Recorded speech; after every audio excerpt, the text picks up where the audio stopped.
Et alors? Vous venez plus aux premières? Bah qu'est-ce qui se passe? Vous ne nous aimez plus? Allez, viens, reste, on est bien. Laisse des commentaires et bonne première.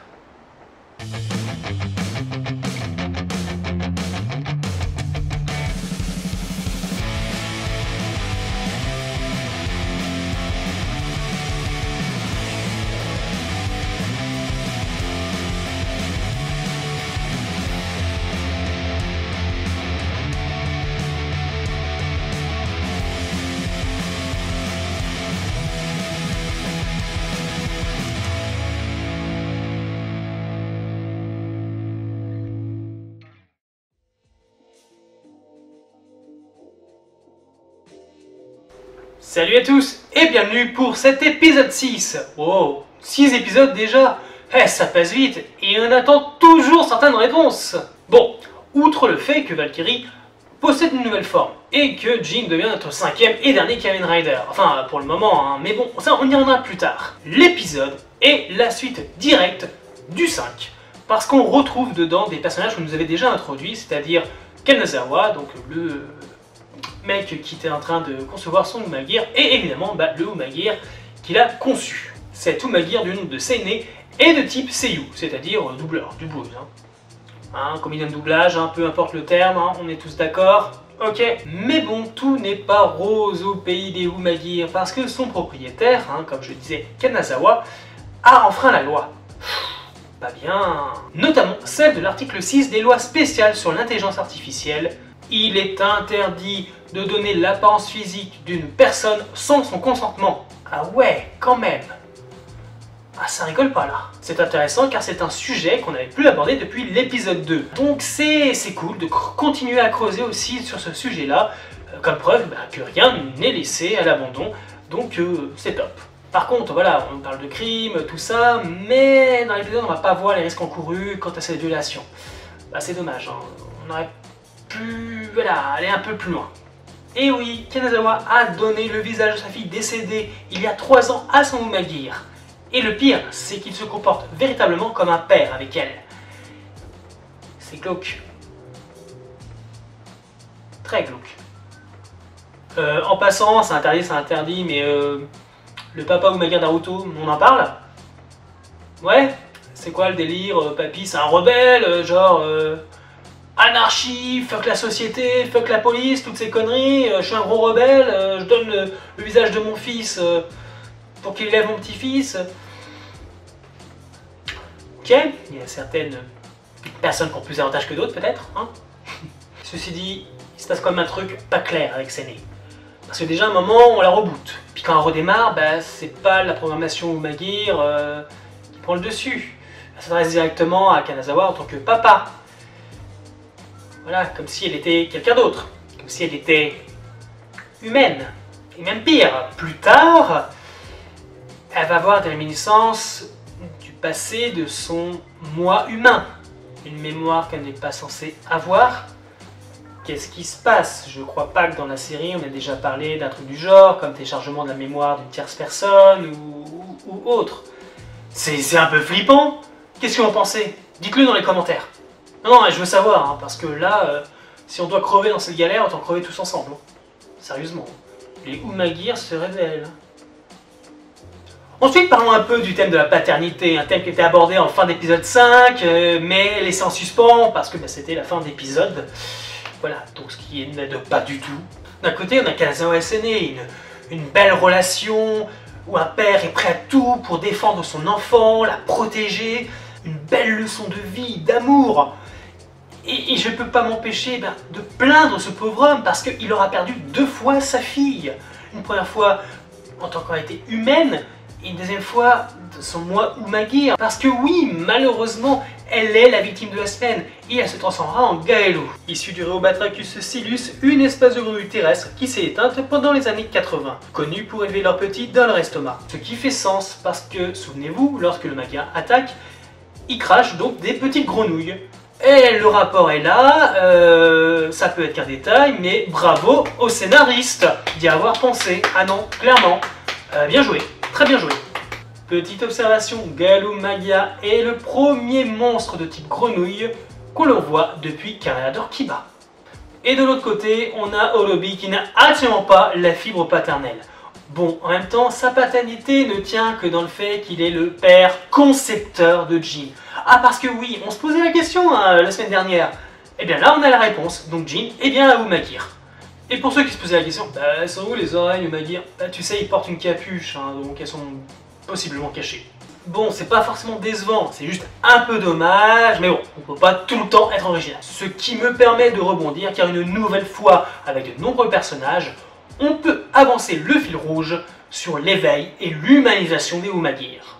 Après Tsuchiya, un peu raciste et têtu, un mangaka esclavagiste, et ici on se retrouve face à un père qui est prêt à tout pour ne pas perdre sa fille, jusqu'à violer la loi pour pouvoir vivre avec elle.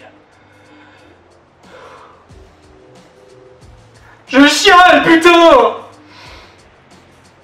Passons maintenant à Jin. Alors, avant de parler de son Lui Rider, je tiens à dire que j'apprécie énormément le personnage. Je le trouve fun, attendrissant, attachant, un peu foufou, ou complètement taré. Bref, je l'adore. En plus, rien que le fait qu'il s'interroge sur sa relation avec Holobi, au point d'aller chercher les significations de père ou de fils sur internet. Le fait aussi qu'il doute quand il voit la relation que entretient Kanazawa avec sa fille. Tout ça, il me fait dire que je ne le trouve pas... J'arrive pas à le voir comme un méchant. Il l'est pas à mes yeux. Enfin voilà, il est rayonnant, il est plein de couleurs. On passe de bons moments avec lui. Bon, sauf quand il tire, mais... En plus, il contraste vachement avec Holobi qui est beaucoup plus stoïque. Je suis Holobi. Obéis. Like cette vidéo. Voilà, je l'aime bien. Après une petite obsession sur les progress keys, comme on a vu, il finit par en récupérer une avec l'aide d'un maga qu'il a recyclé. Alors, le fait qui est intéressant, c'est qu'il ne se transforme pas de lui-même. C'est Holobi qui lui colle le driver, dont j'ai pas le nom en tête, ça viendra au fur et à mesure. Holobi le force. Et j'ai eu peur. J'ai eu peur qu'il perde sa personnalité parce qu'on voit bien la barre de chargement de metsubujinrai.net. Donc je me dis, bordel, il va faire comme les autres magias, plus de personnalité, c'est fini. Ça m'a fait peur. En fait, non, pas du tout. Ouf. Donc, un Henshin qui change pas mal, qui est quand même assez original, j'aime bien. Donc on a, après la vocation de Falcon qui se positionne comme le couvé et puis après qui éclate comme un œuf qui éclate pour lui donner vie.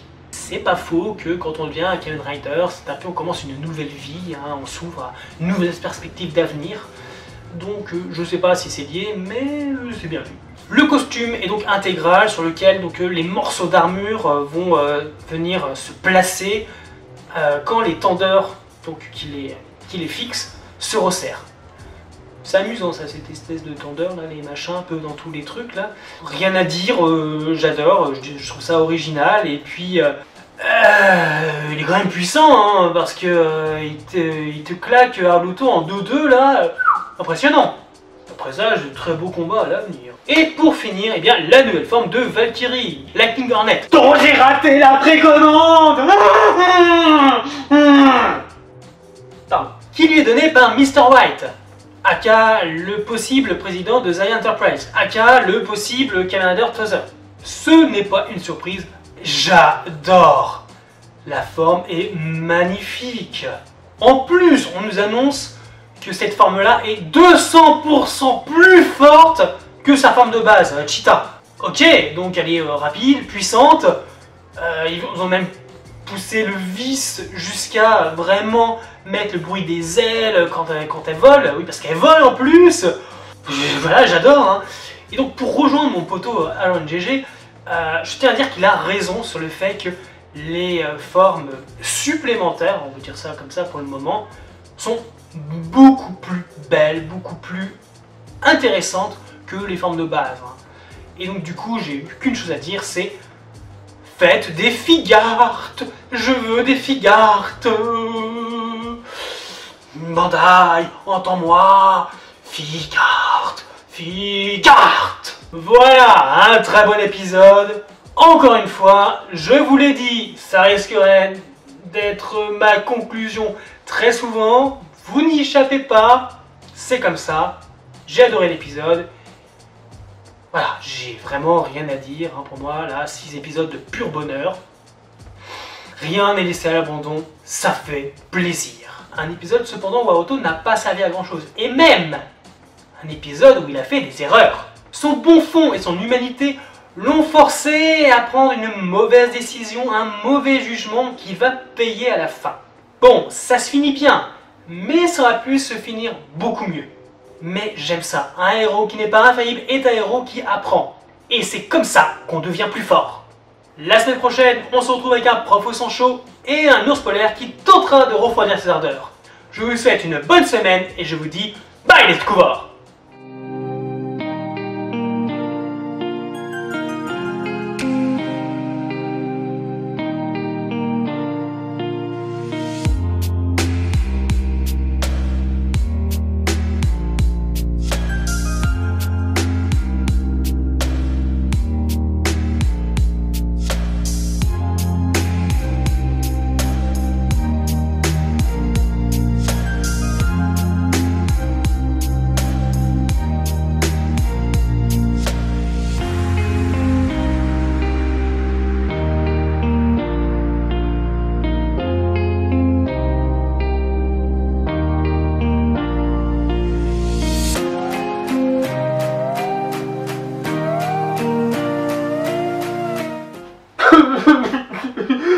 Le pauvre âme.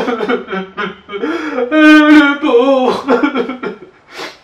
Mais sérieusement, il voulait quoi? Il voulait juste retrouver sa fille. C'est tellement triste. Ah, mais arrêtez, dégagez. J'ai le droit de sentimental, merde.